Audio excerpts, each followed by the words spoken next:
Monsieur le Président, bonjour. Merci d'avoir répondu favorablement à notre sollicitation pour cette interview.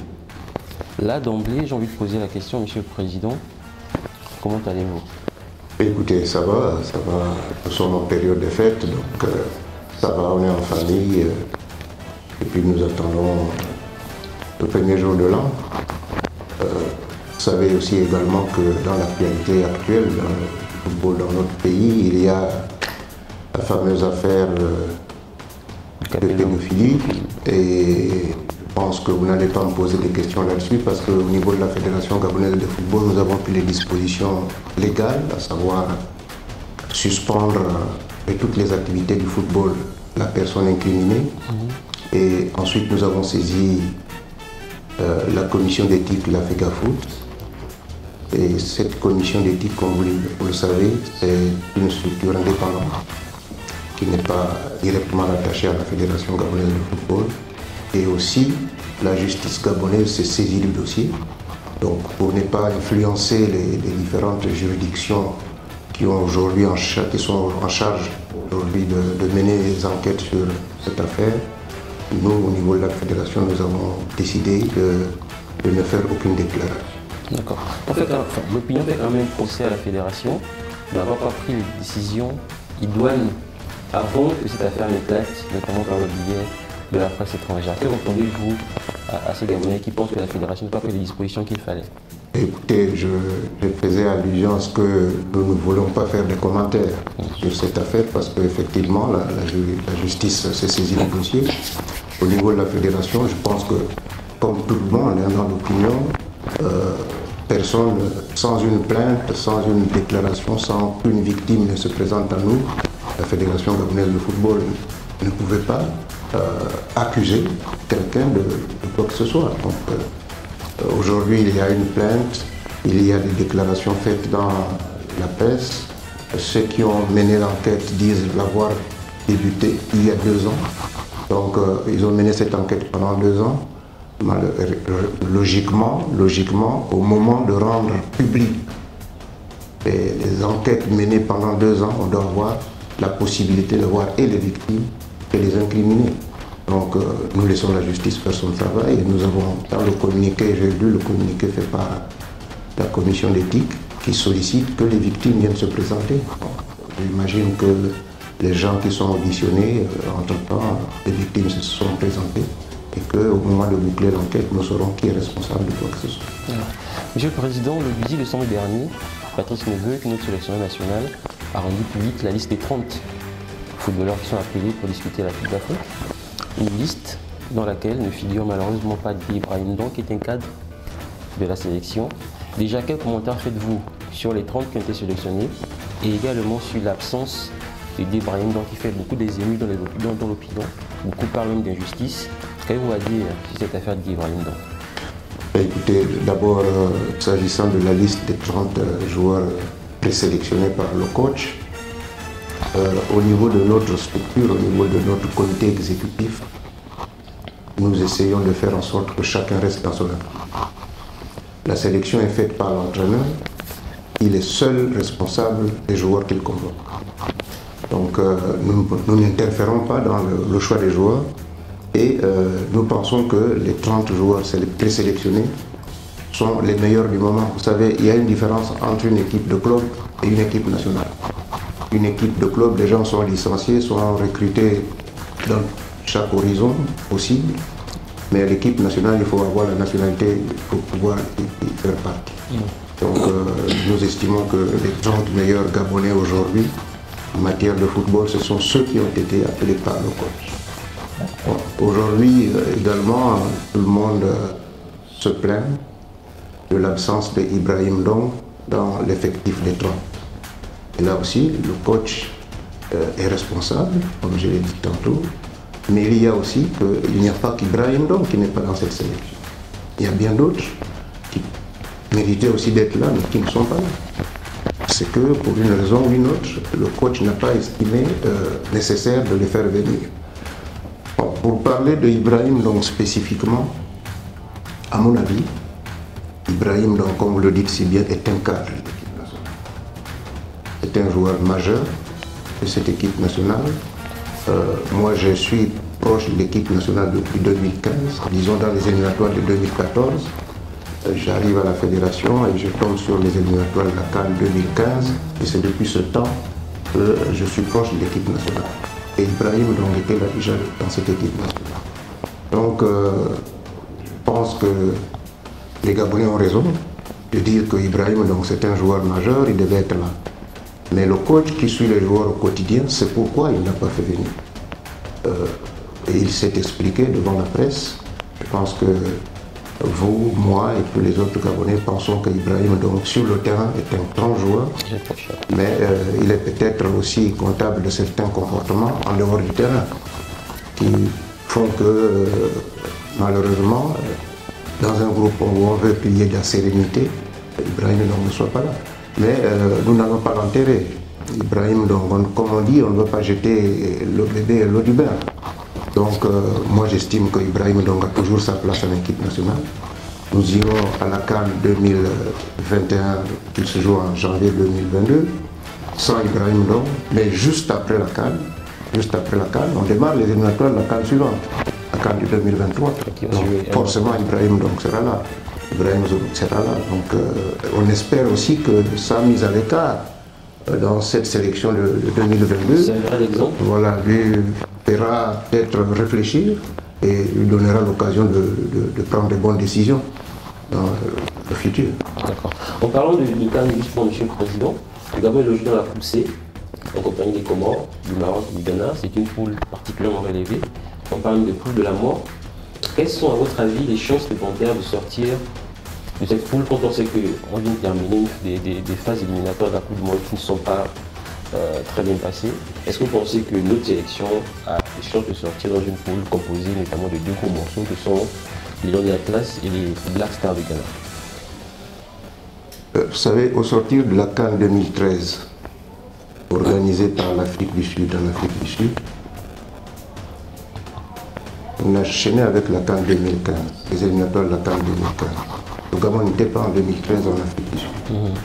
Et juste après le tirage au sort, le Gabon avait été tiré avec le Burkina Faso, vice-champion d'Afrique, en Afrique du Sud. L'Angola, qui était à l'époque considéré comme la bête noire. C'était mondialiste aussi. Voilà, le Gabon est mondialiste, par ailleurs. Le Gabon s'était qualifié 2 journées avant les éliminatoires et pourtant ce groupe-là était très relevé aussi avec, comme je disais tantôt, le Burkina et l'Angola. Aujourd'hui, après cette CAN, nous venons de rater une CAN 2019. Après le tirage au sort de la CAN 2019, personne n'imaginait le Gabon ne pas être en Égypte en 2019. Parce que justement, on se disait il y avait le Mali, le Gabon, et puis 2 apprentis, Burundi et Afrique, plutôt Soudan du Sud. Les gens ont pensé que Soudan du Sud et Burundi, logiquement, restaient, que le Gabon et le Mali allaient en Égypte. Malheureusement, pour le Gabon, c'est finalement le Burundi qui allait à la CAN. Donc je pense que le groupe que nous avons aujourd'hui, effectivement, c'est un groupe relevé. Mais si les gens considèrent que ce groupe est relevé, c'est parce qu'effectivement, il y a le Gabon. Donc le Ghana, le Maroc et la présence du Gabon fait que ce groupe soit considéré comme un groupe de la mort. Nous avons nos chances pour toi parce que nous sommes sortis de la CAN 2019 où nous n'avons pas pu nous qualifier. Et puis, il y a eu beaucoup de changements. Entre-temps, le ministre des Sports qui est arrivé, M. Franck Nguema, est arrivé au moment où nous démarrions la préparation pour les éliminatoires de la CAN 2021. Avant cette CAN, avant ces éliminatoires, nous avons fait un regroupement, un stage en France. Et pendant notre séjour en France, nous nous sommes parlé, les joueurs, les encadreurs, la fédération, le ministère et l'office. Nous nous étions assis et nous avons fait le tour de la question. Les joueurs nous ont démontré qu'à partir de maintenant, ils étaient dans une autre dynamique. Je voudrais tout simplement vous faire une confidence. À l'époque, les joueurs arrivaient en équipe nationale, ils avaient 2 matchs à jouer et ils avaient 2 primes de regroupement. Donc une prime pour chaque match. Quand le ministre des Sports a proposé qu'on pouvait jumeler les deux groupes pour en faire une prime et 2 primes pour en faire une seule prime de regroupement, le capitaine de l'équipe avait pris la parole pour dire: Monsieur le Président, Monsieur le Ministre, nous sommes venus ici pour tout mettre à plat et repartir sur de nouvelles bases. Ne nous parlez pas d'argent. Voilà. Il a dit: ne nous parlez pas d'argent. Cherchons les voies et moyens pour relancer notre équipe nationale. Et nous sommes donc dans cette dynamique de relancer l'équipe nationale. Nous avions les mêmes joueurs en 2017, les mêmes joueurs aux éliminatoires de la CAN 2019. Ce sont à quelques joueurs près les mêmes aujourd'hui qui sont là. Et je pense qu'ils ont pris conscience. Ils ont compris que, c'est des joueurs de grande qualité, que notre équipe nationale mérite d'être respectée. Et eux aussi, ils avaient leur carte à jouer, et que certains d'entre eux, parmi les leaders, étaient au crépuscule de leur carrière au sein de l'équipe nationale. Donc ils veulent sortir par la grande porte. Je suis un peu conforté par cet état d'esprit qui fait que les gens pensent que maintenant, il faut défendre les couleurs de notre pays. Il faut être unis pour défendre les couleurs de notre pays. Donc, c'est ce qui a motivé, je dirais, les Gabonais, en fait, au sein de l'équipe nationale, au sein de la fédération et du ministère, pour dire que ce groupe a beau être relevé, nous avons nos chances d'aller plus loin, de nous qualifier et de dépasser ce premier tour. Et donc, avec ce dynamisme retrouvé, cette motivation dont vous faites état, qu'est-ce qui, à votre sens, n'a pas fonctionné dans la phase éliminatoire pour la Coupe du Monde, dans une poule où apparemment le Gabon et l'Égypte étaient supposés être les favoris, puis qu'il y a eu l'Angola derrière? Qu'est-ce qui n'a pas fonctionné? À quel niveau ça a bloqué pour qu'on ne puisse pas franchir le pas et aller chercher cette Coupe du Monde qui était un objectif aussi clairement affiché par le ministre des Sports, M. Franck Guéma? Et vous savez, le football a ses réalités. Le football a ses réalités. Nous sommes qualifiés une journée avant la fin des éliminatoires contre la RDC. Les éliminatoires contre l'Angola, le dernier match contre l'Angola. Et nous devions jouer aussi contre l'Angola à Luanda. Et il y a eu quelques, disons, un petit relâchement à tous les niveaux. Il y a eu un petit relâchement et lorsque nous avons abordé les éliminatoires de la Coupe du Monde, nous pensions faire mieux d'entrée. Malheureusement, cette contre-performance en Libye, au premier match, nous a un peu déboussolé, et puis la succession après la défaite en Libye, nous ratons la victoire contre l'Égypte. Je pense qu'on a commencé à nous dire, sur 6 points possibles, nous n'avons pu prendre qu'un seul. Vraiment, le marathon était maintenant difficile pour nous de le courir. Donc, je pense que nous avons un peu compromis nos chances dans les 2 premiers matchs. Et puis bon, finalement, il était plus facile pour nous de rattraper. Mais nous avions aussi des ambitions à ce niveau. Nous avions des ambitions. Peut-être que l'objectif premier que nous avions à l'époque, de qualifier notre équipe pour la CAN, nous a fait un peu en sorte que les gens, et ce relâchement qui a fait que le rendement dans les éliminatoires de la Coupe du Monde ne soit pas le même que celui que nous avons connu dans celle de la CAN. D'accord. Monsieur le Président, le Gabon a participé à sa 8e Coupe d'Afrique des Nations. Il y a eu les 2 premières, 94 et 96. Ensuite, il y a eu une longue traversée de désert où on a pu se qualifier qu'en 2010. Ensuite, nous avons enchaîné 2012, ensuite 2015, 2017 à la maison. Vous êtes un acteur du football gabonais qu'on ne présente plus. Vous avez certainement regardé toute la Coupe d'Afrique de la sélection. Alors, quand on vous parle de souvenirs, qu'il s'agisse de la sélection à Zingo ou quand on a changé de nom en devenant les Panthères du Gabon, quand on vous parle de souvenirs de CAN, quel est le moment fort, le match qui revient instinctivement à votre esprit, qui vous a peut-être procuré le plus d'émotion, le plus de joie, ou également le plus de tristesse, ça reste quand même un souvenir.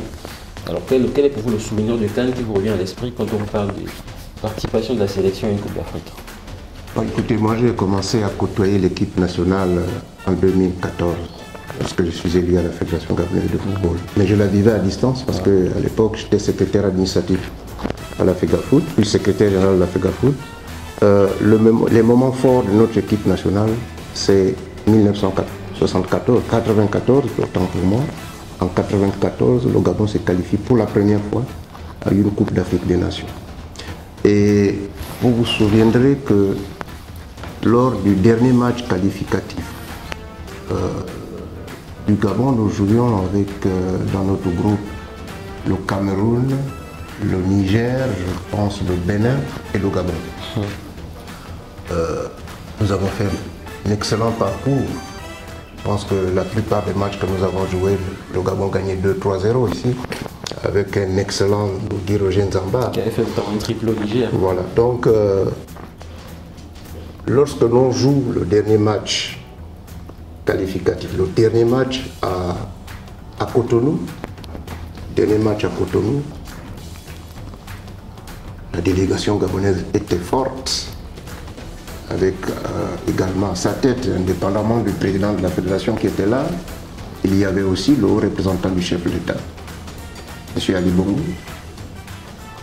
Et le Bénin, qui était presque éliminé de la compétition, avait contre le Gabon, lors de ces derniers matchs, fait venir des joueurs qui même refusaient au départ de venir en équipe nationale. Mais tout le monde était là, côté béninois. Tout le monde était là et le match s'est joué proprement jusqu'à ce moment où Guy-Roger Nzamba, comme d'habitude, marque un but et c'est la fatale. C'est la fatale parce que le public béninois n'était pas d'accord. Les gens sont descendus sur le terrain pour poursuivre nos joueurs dans tous les sens, jusque dans les vestiaires. Ah oui.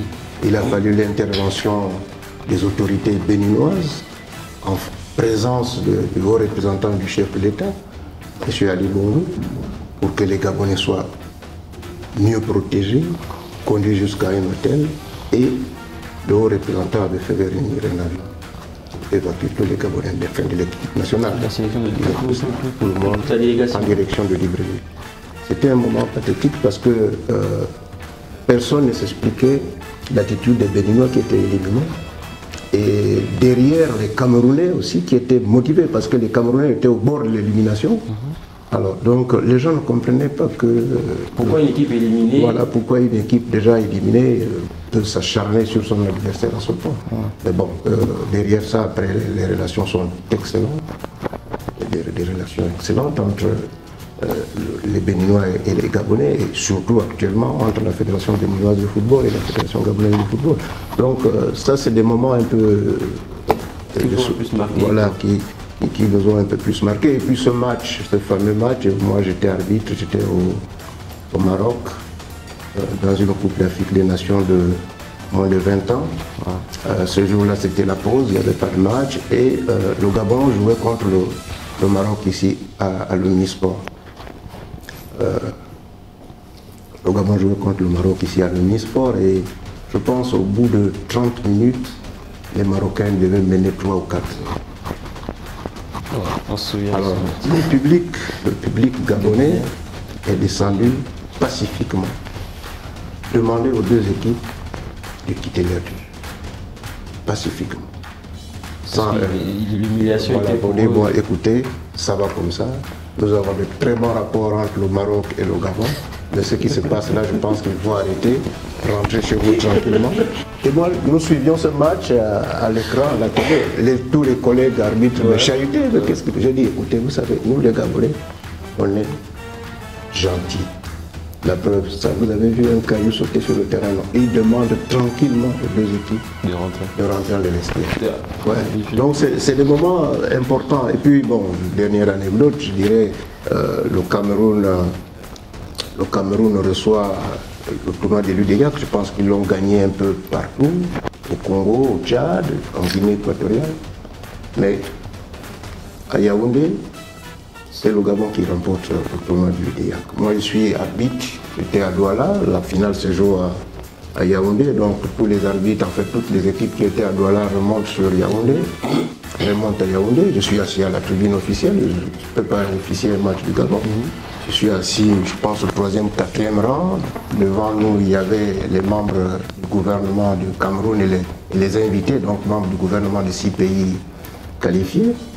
Et au premier plan, là-bas, les chefs d'État.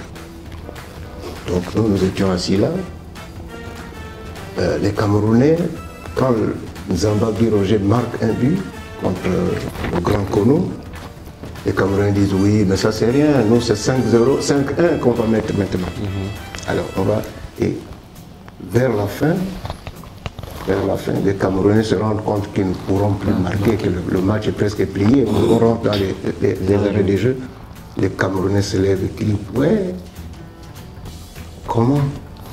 C'est quel Gabon qui vient humilier les lions et le table à la maison?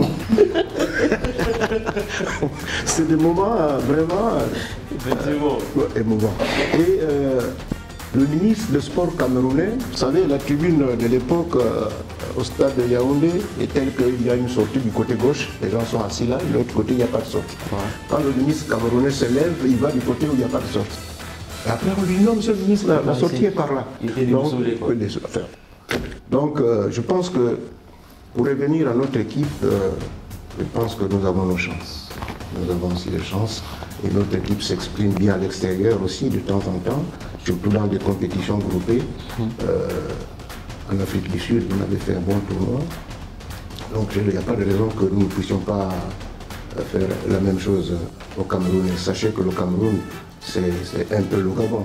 Donc il y aura autant de Gabonais, peut-être que des Camerounais au stade. Et comme nous ne sommes pas pour les débuts dans le même groupe que le Cameroun, les Camerounais seront avec les Gabonais pour encourager notre équipe nationale contre le Ghana, contre Comores et contre le Maroc. Voilà. D'accord. Alors, Monsieur le Président, en 2017 à la maison, le Cameroun est venu et ils ont porté la Coupe d'Afrique chez nous. Et dans une interview par Union, vous avez dit que le Gabon peut également aller chercher le titre au Cameroun. Certains Gabonais disent également que si le Cameroun est venu gagner ici, on peut aller gagner là-bas. Est-ce que vous pensez, en fait, vous avez été questionné possible? Bien, d'abord, je vais vous dire que le Cameroun, je souhaite que le Cameroun aussi puisse remporter cette compétition. Puisque le Cameroun, c'est une équipe de la sous-région. Moi, j'étais heureux quand le Cameroun a pris cette coupe ici chez nous. Si le Gabon ne peut pas l'avoir et que le Cameroun gagne cette compétition, c'est à l'actif de notre sous-région. Le Cameroun a organisé la CAN en 1972. Le Cameroun était sorti au premier tour. Le Cameroun a dû attendre 6 éditions pour remporter son premier trophée de la CAN. En 1984, en Côte d'Ivoire. Et puis après, le Cameroun s'est installé en match pour remporter plusieurs éditions de la CAN. Il y a un début pour toute chose. Je pense qu'aujourd'hui, nous irons pour la 8e fois à notre Coupe d'Afrique des Nations. Et je vous faisais état du comportement actuel de nos joueurs. Nos joueurs ont atteint la maturité.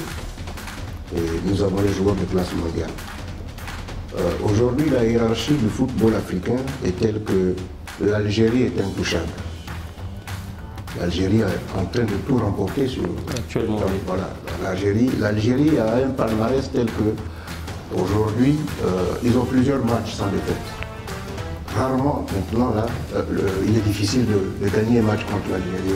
L'Algérie perd difficilement ses matchs. Donc l'Algérie est installée en maître. Dans la hiérarchie, on peut aujourd'hui dire que le Sénégal est un peu dans la foulée de l'Algérie. C'est vrai que le Sénégal a aussi peine à gagner une Coupe d'Afrique des Nations, mais le Sénégal, par son effectif, peut talonner l'Algérie aujourd'hui. Après, les autres, on les classe dans plusieurs chapeaux, par catégorie. Voilà, donc, nous avons tous les mêmes choses. Aujourd'hui, il y a un nivellement de valeurs tel que on ne peut plus dire, en dehors de ces deux que je sors du chapeau, que les autres peuvent nous empêcher de gagner une Coupe d'Afrique des Nations. Moi, je pense que cette ambition ne doit pas être seulement l'ambition du président de la fédération ou de la fédération ou du ministère. Et vous venez de le rappeler que tous les Gabonais pensent que nous pouvons remporter cette coupe aussi au Cameroun. Non pas parce que le Cameroun est venu prendre ici, mais parce que nous avons des arguments. Nous avons des joueurs de valeur et des joueurs qui ont aujourd'hui l'ambition de faire mieux que ce qu'ils ont fait depuis qu'ils sont là. Donc nous avons foi à ces joueurs et nous espérons, nous pensons que nous pouvons faire une bonne Coupe d'Afrique des Nations. L'ambition que nous avons, les autres aussi l'ont. Nous ne sommes pas seuls à penser que nous allons là-bas pour gagner la Coupe d'Afrique des Nations. Le Sénégal qui a joué la finale en 2019 peut dire, bon, nous avons joué une finale, mais une finale, nous l'avons perdue, la prochaine, nous devons la gagner. Tout le monde a cette ambition. Et donc nous irons au Cameroun, effectivement, avec l'ambition d'aller plus loin. Et pourquoi? Pourquoi pas? Ne nous sous-estimons pas. Pourquoi pas remporter cette Coupe d'Afrique des Nations? Monsieur le Président, dans 4 mois, il y aura l'élection du bureau du COMEX, donc le renouvellement du bureau fédéral. Est-ce que vous pensez que la participation de la sélection, le résultat qu'ils feront au Cameroun, sera déterminant sur le choix de vous présenter ou pas? Dans une Coupe d'Afrique des Nations, il y a un seul trophée. C'est le trophée du vainqueur. Il y a 24 pays qui participent, je ne sais pas, je pense, 24. Mais ce n'est pas les 24 pays qui vont prendre un trophée chacun. C'est un seul pays qui prendra le trophée.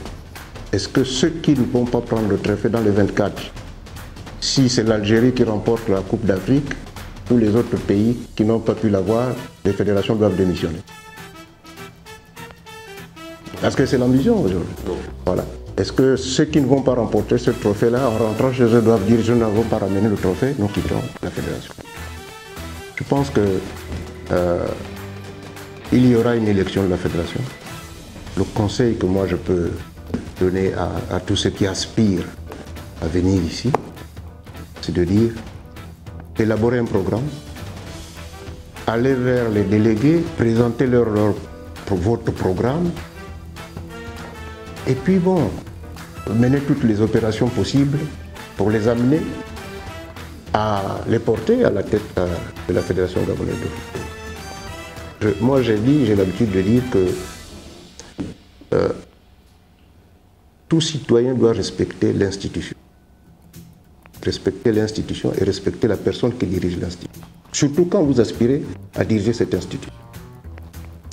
Vous ne pouvez pas dire que vous voulez être président de la fédération et vous insultez le président de la fédération. Parce que vous n'accepterez pas quand vous serez là que quelqu'un vous insulte.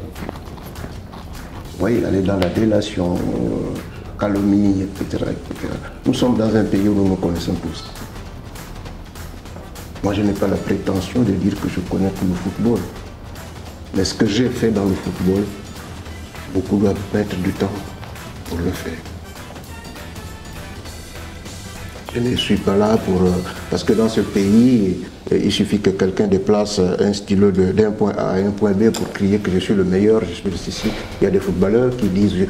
Et vous remarquerez bien que parmi les footballeurs, les plus bavards n'étaient pas les brillants sur le terrain. Vous verrez ça. Remarquez que tous ceux qui crient aujourd'hui là n'étaient pas les meilleurs sur le terrain. Il y a des gens qui ont porté une fois, deux fois le maillot de l'équipe nationale, qui étaient à chaque fois qu'ils s'élevaient pour s'échauffer, les gens disaient non, envoyez tout le monde sauf lui. C'était comme ça le foot. Il y en a qui ont des photos chez eux, qui disent bon, voyez, en équipe nationale, c'est ses limites. Mais si vous allez dans les profondeurs, vous verrez qu'ils n'ont pas fait grand-chose. Ils n'ont pas eu une carrière exemplaire. Il en est de même pour les arbitres. Vous verrez que les arbitres qui crient plus là, c'est des arbitres qui ont fait une saison avec le badge. Ils ont des photos chez eux comme la mienne là, avec le badge de la FIFA. C'est tout. Il vous dira j'étais arbitre international. Dans ton palmarès, zéro. Alors donc, je réitère le conseil que les gens se préparent, que les gens élaborent des programmes, aillent vers les délégués pour dire voilà ce que je suis capable de faire à la fédération. S'ils arrivent à charmer, à convaincre les délégués, ils seront élus. Mais tout le monde dit pour être élu, il faut que Mugengi quitte.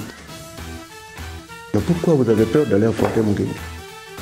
Venez aux élections et puis bon, le meilleur C'est ça la règle du sport et du football en particulier. C'est le vainqueur gagne. Nous irons à la CAN, c'est le meilleur, celui qui aura réuni toutes les conditions pour pouvoir remporter à la CAN. C'est comme une élection la FECAFOOT. Donc qu'il se prépare comme il faut. Mais pas en allant dire Mungengi est ci, Mungengi est ça, c'est pas ce qui fait que quelqu'un soit élu à la fédération. Parce que moi, le jour où je parlerai pour dire tel est ici, tel est cela, il y en a qui vont disparaître dans ce pays. Parce que nous connaissons tous. Il y a des gens que j'ai moi-même fabriqués, que j'ai poussés, que j'ai élevés dans le football, au niveau où ils ont été. C'est tout à fait normal que, vous savez, dans une horde de lions, hein, le maître lion fait un lionceau, et quand le lionceau commence à devenir adulte, il commence à chasser, c'est ce qu'ils sont en train de faire. Mais je pense qu'il faut leur dire, il faut leur demander de se préparer sereinement, de présenter leurs atouts aux délégués, et puis s'ils sont choisis, ils seront là. Monsieur le Président, venons-en à la question du championnat national. À l'arrêt depuis 2 ans, officiellement pour des raisons de la crise de la Covid-19, mais qui depuis ne reprend pas, qui a donné lieu à certaines manifestations. J'ai envie de poser la question de savoir qu'est-ce qui à l'heure actuelle bloque. Est-ce la situation de la vaccination, comme avait évoqué le ministre? Est-ce sont les moyens de financement qui financent normalement le championnat national? Et pourquoi à l'heure actuelle les financements ont été dégagés pour pouvoir relancer le championnat? Bien, écoutez, je veux d'abord essayer de vous faire une genèse des compétitions locales, compétitions nationales. La compétition mère, c'est le championnat national. Première et deuxième division, qui sont devenus des championnats professionnels. Ensuite, il y a des championnats de petites catégories, le championnat féminin, les championnats de moins de 20 ans, etc. Le championnat national, première division, le championnat national, deuxième division, professionnel, sont organisés par la Ligue nationale professionnelle. La LINAFP. C'est la LINAFP qui organise le championnat de première et de deuxième division professionnelle. La fédération organise un championnat national de troisième division qui est organisé au nom de la fédération par les ligues dans la première phase, puis une phase groupée pour dégager les champions qui vont en deuxième division professionnelle. Ce championnat est organisé par la Fédération gabonaise de football. La Fédération gabonaise de football organise un championnat national féminin qui pour le moment se joue en groupé, en phase de ligue et une phase groupée. Le championnat de Tibanga que vous connaissez. Puis des championnats de moins de 17 ans qui jouent dans le même format, qui se jouent dans le même format, à savoir les championnats de ligue et une phase groupée. Donc les meilleurs des sélections provinciales se retrouvent en un seul ligue. Dans ces championnats, les féminins se retrouvent à Tibanga, les moins de 17 ans à OIM et les moins de 15 ans à Lambaréné. C'est ce format de championnat que nous avons jusqu'en 2020. D'accord. Et le championnat national de première et de deuxième division sont devenus professionnels en 2013. Dans ce format, l'État a fait un contrat avec la Ligue nationale professionnelle. Dans ce contrat, il était question que pendant un temps X, l'État accompagne la Ligue dans l'organisation de ce championnat, accompagne également les clubs engagés. L'engagement de l'État, c'est de prendre en charge les salaires des joueurs, c'est de prendre en charge les salaires des administratifs de club, c'est-à-dire le secrétaire général, le trésorier, etc., les administratifs de club, c'est de prendre en charge les staffs de tous les clubs. Donc tout ce personnel de club est payé par l'État. Okay.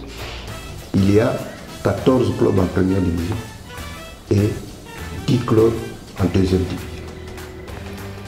Les fonds que l'État met à la disposition de ce club et de la Ligue nationale pour son organisation et son fonctionnement sont versés à la Ligue, et la Ligue transite, je dirais, par la Ligue vers les clubs engagés. Donc l'État verse les fonds Les à la fonds, LINAF. les fonds sont versés à la LINAF Et la LINAF envoie au et club. la LINAF envoie à chaque club. Est-ce qu'il y a des fonds qui transitent de l'État vers la fédération? Je suis en train de vous expliquer le mécanisme. Ok. Je suis en train de vous expliquer le mécanisme. Les clubs reçoivent de l'argent et dans cet argent, il y a leur fonctionnement, il y a les salaires des joueurs et du personnel. Voilà l'engagement de l'État.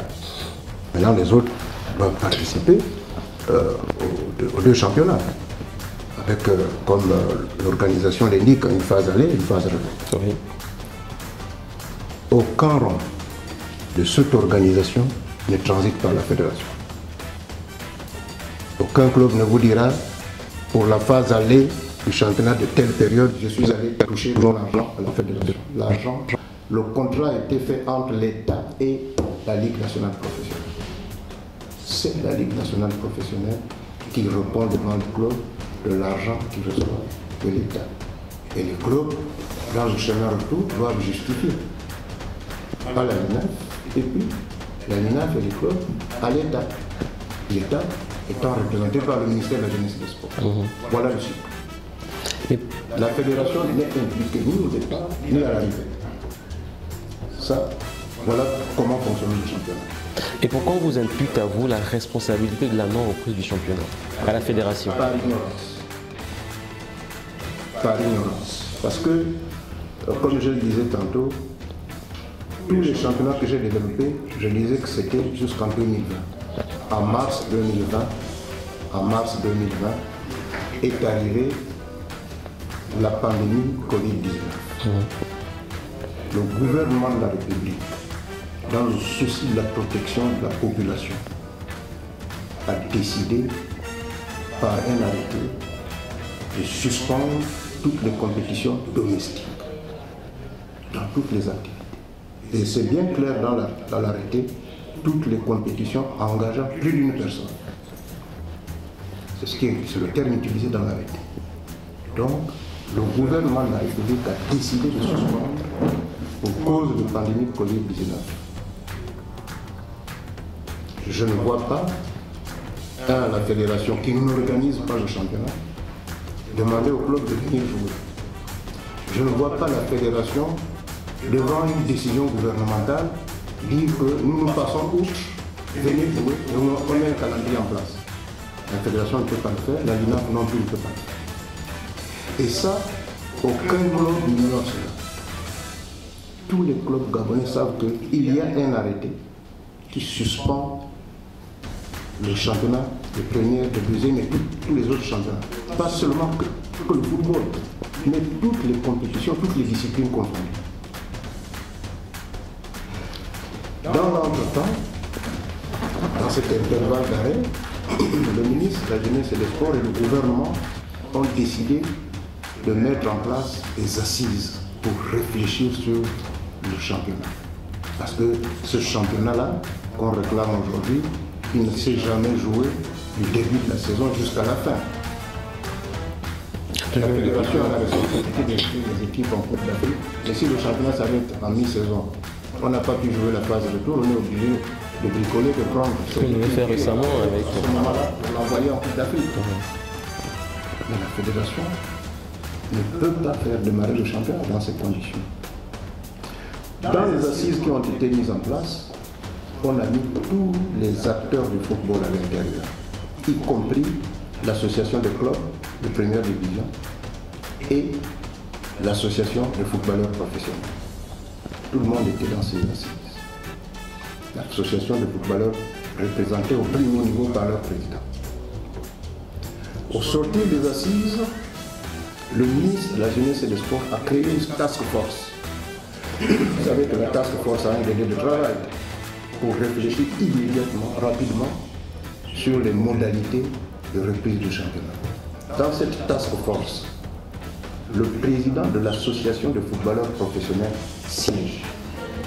Dans cette task force, le président de l'association de clubs de première et de deuxième division est membre.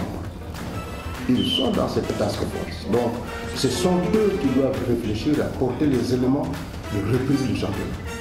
Quand la mesure gouvernementale sera levée, ça il ne faut pas l'expliquer. Quand la mesure gouvernementale sera levée, ils doivent réfléchir et déposer sur la table du ministre de la Jeunesse et des Sports les conclusions de leur travail.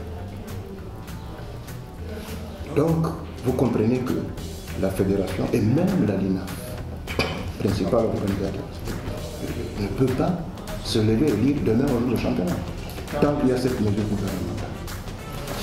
Ça n'a pas empêché, ça n'empêche pas certains clubs de dire oui, la fédération ne veut pas qu'on joue au championnat. Ça n'empêche pas le président de l'association de clubs de footballeurs professionnels de fabriquer une banderole et d'organiser une marche vers le ministère de la Jeunesse et des Sports. Et les locaux de la task force sont à l'intérieur du ministère de la Jeunesse et des Sports. Et lui, il est membre à l'intérieur.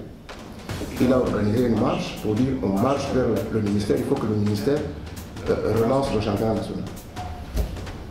Il y a matière à réfléchir. On soit à l'intérieur d'une structure et puis en même temps à l'extérieur aller organiser une marche.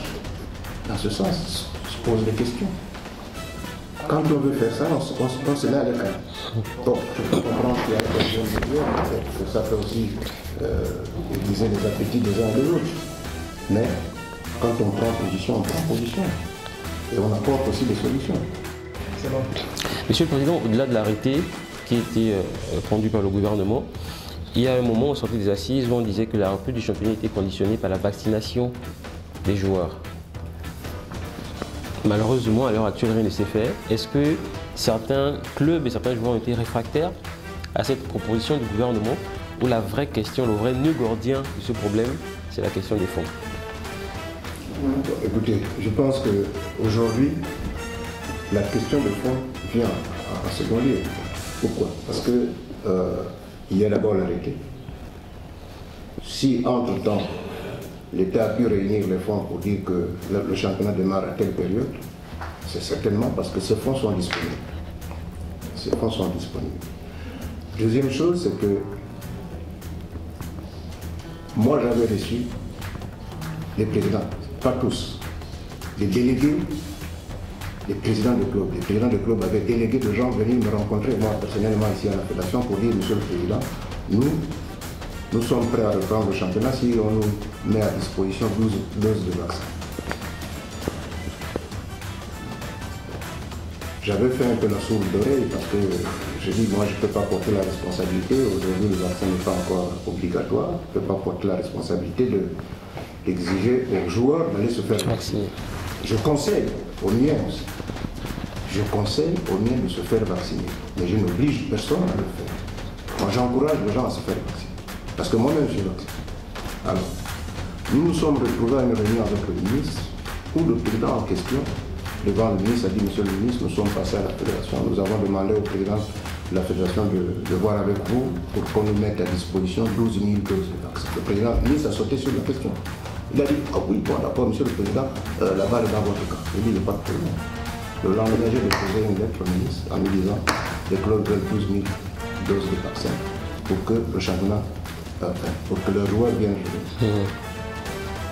Le ministre a saisi ses collègues en charge de la question. Un site a été identifié, l'INGS.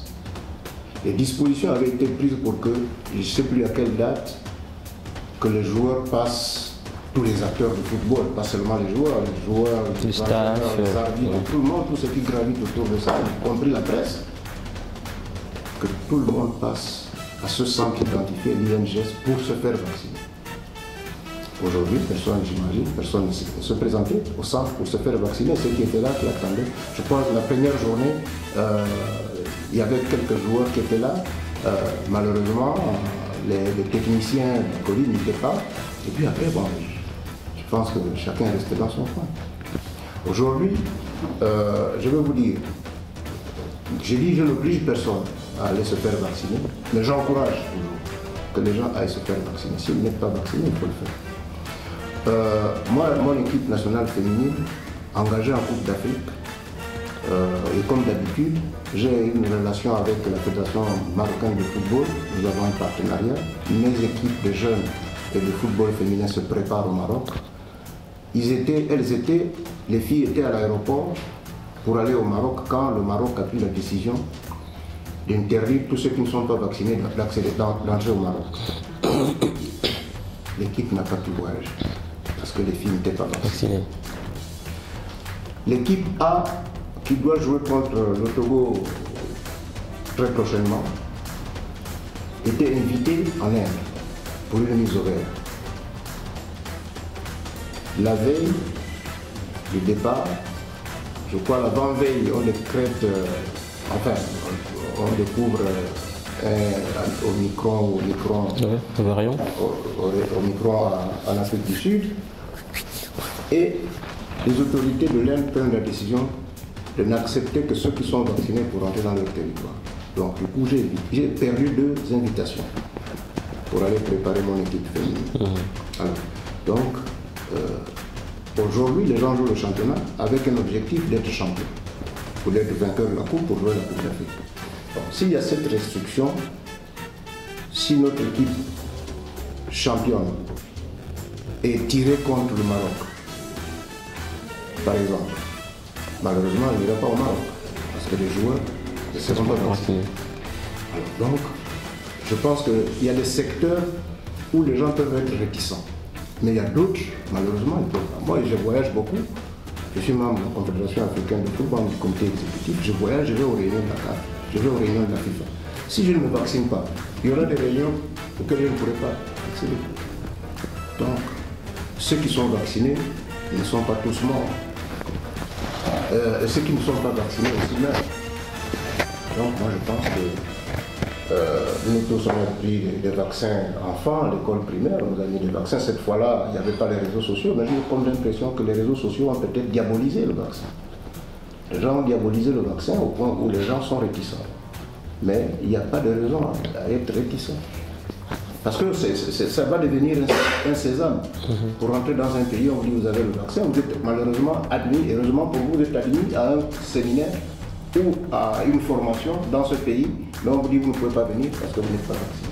Donc je pense qu'il y a des secteurs où les gens ne doivent pas être réticents pour les questions de vaccin. Donc ça n'a jamais été une condition. Ce que le gouvernement a demandé pour la reprise du championnat par rapport au vaccin, c'est qu'il y ait un pourcentage élevé des acteurs du football vaccinés. On n'a pas dit à 100%. D'accord. Voilà. Il faut qu'il y ait un pourcentage élevé des acteurs vaccinés. En ce moment, on reprend le championnat.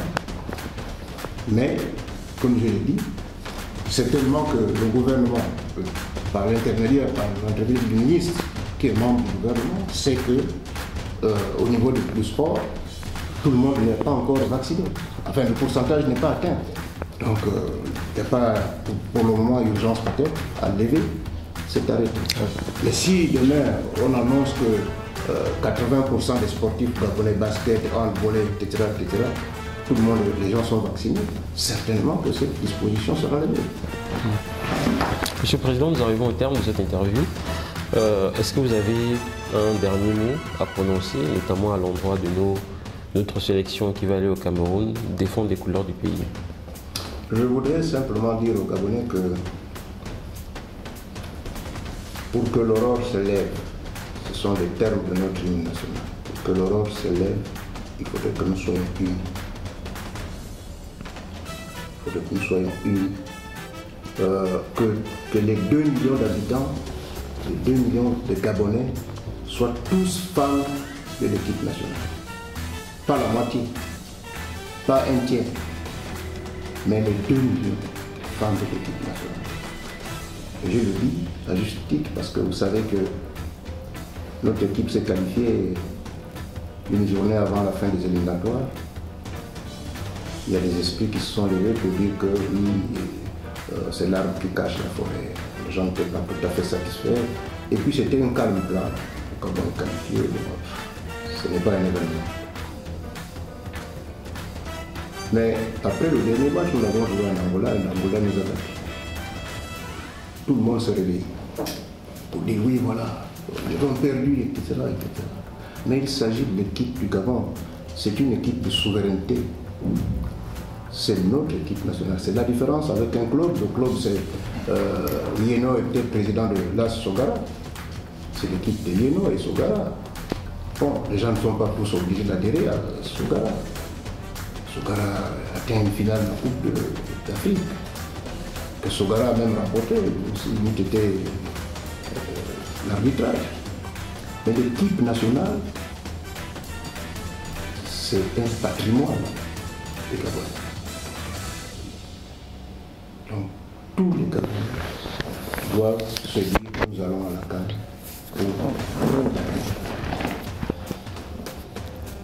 Un temps soit peu, les gens doivent ignorer Mungengi, les gens doivent ignorer Franck Ngema. Les gens doivent se dire que cette équipe a à sa tête le président de la République, chef de l'État.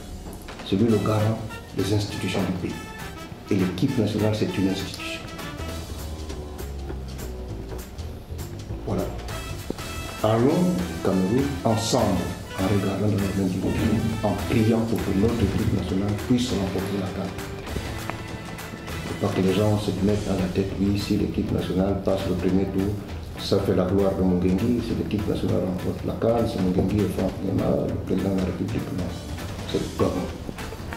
Chacun sera fier là où il est, qu'il soit de l'opposition, la majorité, adversaire de Mungengi, adversaire de Franck Ngema, etc.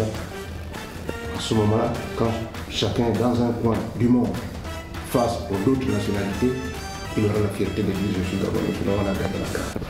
Voilà le message. Merci beaucoup, Monsieur le Président.